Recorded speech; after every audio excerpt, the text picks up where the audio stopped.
वहीं स्वामी प्रसाद मौर्य को हाईकोर्ट की नसीहत। जी हां, रामचरितमानस की चौपाइयों को सही संदर्भ में समझना जरूरी। स्वामी प्रसाद मौर्य को तथ्यों के साथ ही टिप्पणी करने की नसीहत दी गई है और रामचरितमानस के कुछ अंश को उठाकर विवादित टिप्पणी करने पर भी सीख दी गई है। आपको बता दें कि न्यायमूर्ति सुभाष विद्यार्थी की एकल पीठ ने खारिज की है दायर याचिका को और अब स्वामी प्रसाद मौर्य को हाईकोर्ट की ओर से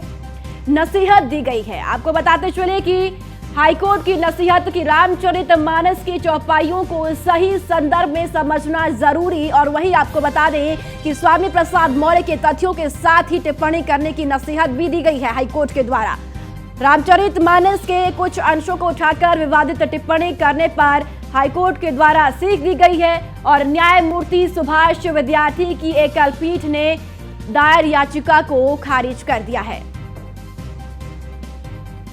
लखनऊ से बड़ी जानकारी जो आपको बताते चले कि स्वामी प्रसाद मौर्य को हाईकोर्ट की नसीहत दी गई है। जी हां, स्वामी प्रसाद मौर्य लगातार रामचरितमानस को लेकर विवादित टिप्पणी करते हुए नजर आए हैं और अब हाईकोर्ट की ओर से स्वामी प्रसाद मौर्य को नसीहत दी गई है कि रामचरितमानस की चौपाइयों को सही संदर्भ में समझना जरूरी है। तो हाईकोर्ट की ओर से साफ तौर पर स्वामी प्रसाद मौर्य को कहा गया है कि रामचरितमानस की चौपाइयों को सही संदर्भ में समझना जरूरी है। वहीं स्वामी प्रसाद मौर्य के तथ्यों के साथ ही टिप्पणी करने की भी नसीहत दी है। समाजवादी पार्टी के नेता स्वामी प्रसाद मौर्य लगातार सनातन और रामचरितमानस पर विवादित टिप्पणी करते हुए नजर आए हैं और अब हाईकोर्ट के द्वारा स्वामी प्रसाद मौर्य को नसीहत दी गई है और साफ तौर पर कहा गया है कि तथ्यों के साथ ही टिप्पणी करें और हाईकोर्ट की ओर से रामचरितमानस के कुछ अंश को उठाकर विवादित टिप्पणी पर हाईकोर्ट की ओर से स्वामी प्रसाद मौर्य को नसीहत दी गई है। जी हां,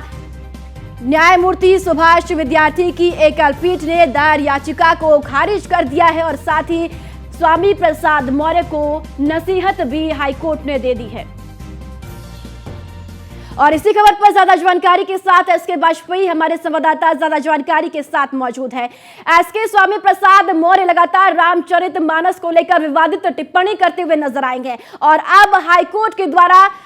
स्वामी प्रसाद मौर्य को नसीहत दी गई है साफ तौर पर।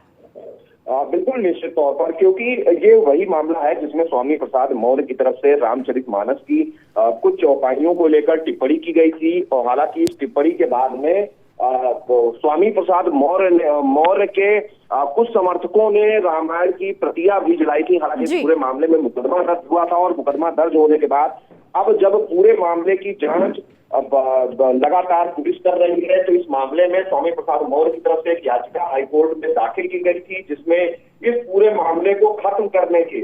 निर्देश खत्म करने की अपील स्वामी प्रसाद की तरफ से की गई थी। हालांकि इस पूरे मामले में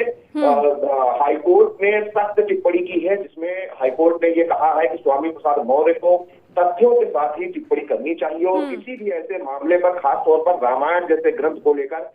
टिप्पणी बिल्कुल भी उचित नहीं है, क्योंकि उसका तथ्य और साथ ही साथ सही संदर्भ जब तक ना जान ले स्वामी प्रसाद मौर्य इस तरीके की टिप्पणी ना करे।